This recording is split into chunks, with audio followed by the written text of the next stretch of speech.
So we've been doing a control series here on MCrider, and so far we've talked about the clutch, the front brake, the throttle, the handlebars, and this week we'll look at the various controls attached to the handlebars of the motorcycle.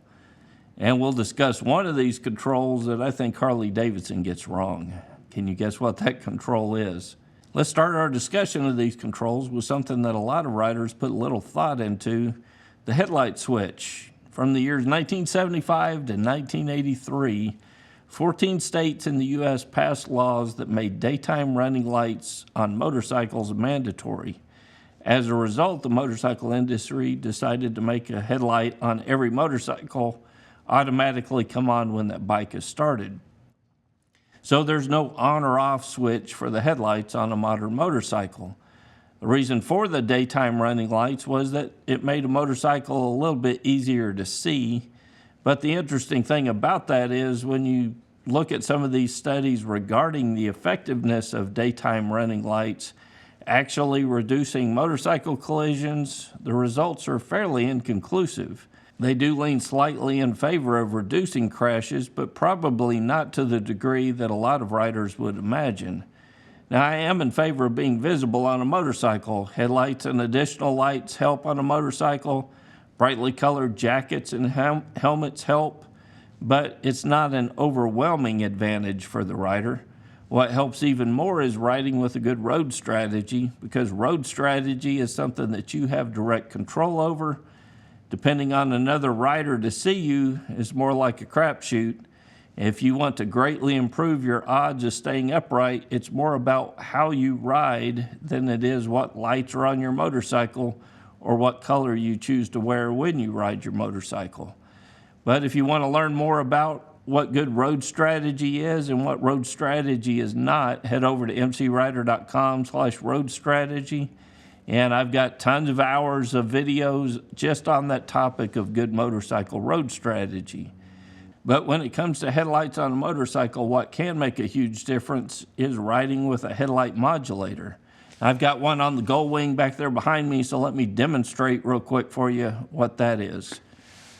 Gull Wing, turn on your modulator. Thank you, Gull Wing. So you can see that modulator makes a really big difference when you're out on the road. It really helps with your visibility. Hey, Gull Wing, go ahead and shut down. Thank you, Gull Wing. Now, for some reason, headlight modulators are a bit controversial.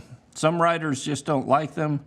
Some riders say it might cause a car to turn out in front of you because they think that you're signaling for them to go. And others think that headlight modulators are illegal.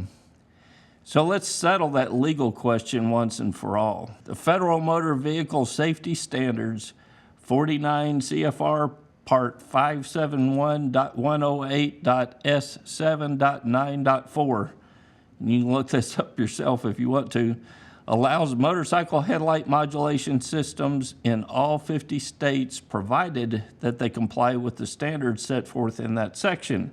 And if you want further reading, Title 49 USC 30103B1 prohibits any state from forbidding a system that conforms to FMVSS 108.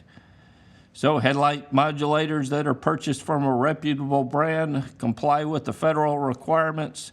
They're fairly easy to install, and in my opinion, they make a huge difference out on the road. There is no other device that I've ever installed on a motorcycle where I have seen a noticeable difference in the driver's reaction to the device.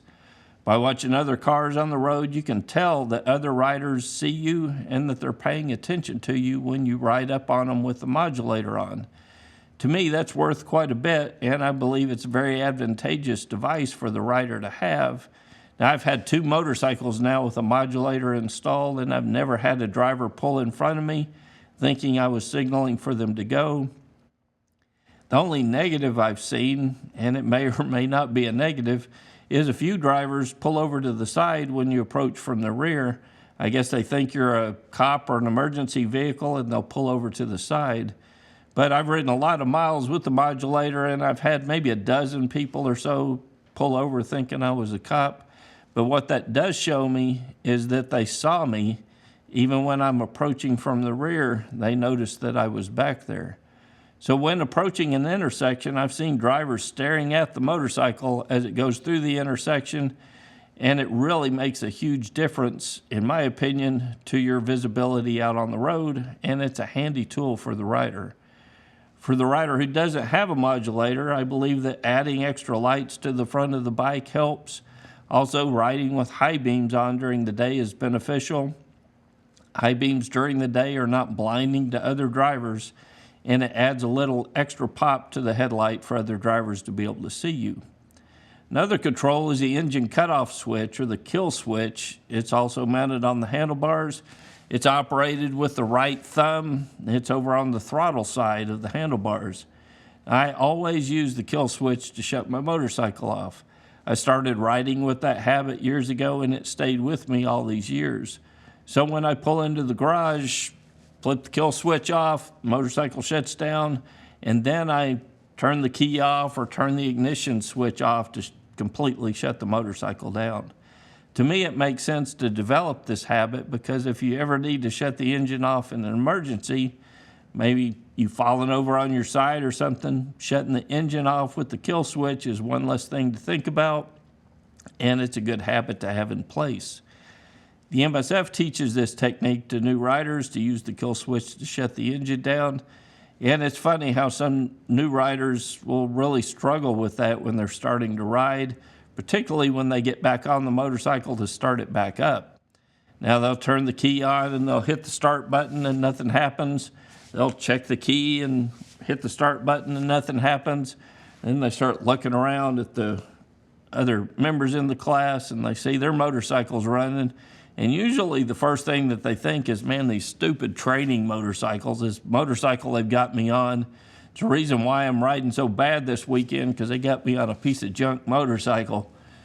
And I've learned over the years, if you start the weekend off by reminding riders about that engine cutoff switch every time they forget it, when their motorcycle won't start, you'll be reminding them about it all weekend.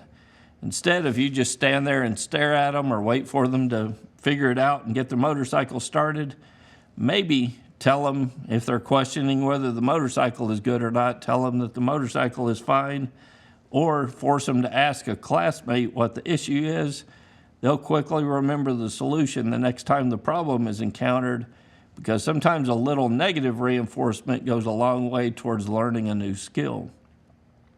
But before we get into that control that Harley Davidson gets wrong, let's touch on all the other controls you may or may not find on your motorcycle out in the garage.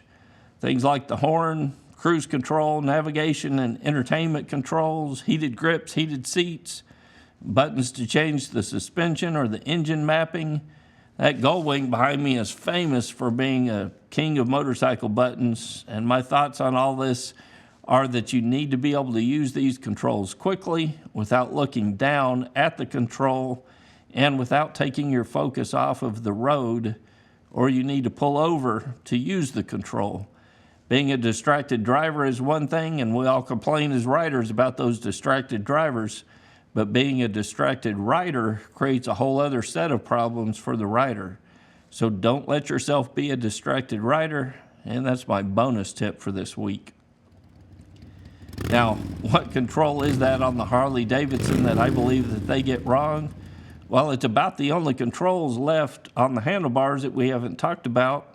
It's on every street motorcycle, and it's one that Harley Davidson, for some reason, does differently than everyone else in the industry: the blinker. Most motorcycles have a single control over on the left-hand side. You push the knob to the left for a left-hand turn. You push it to the right to turn right. You push it in to cancel, right? Simple. Well, Harley chooses to have a button on the left side that you push for a left-hand turn.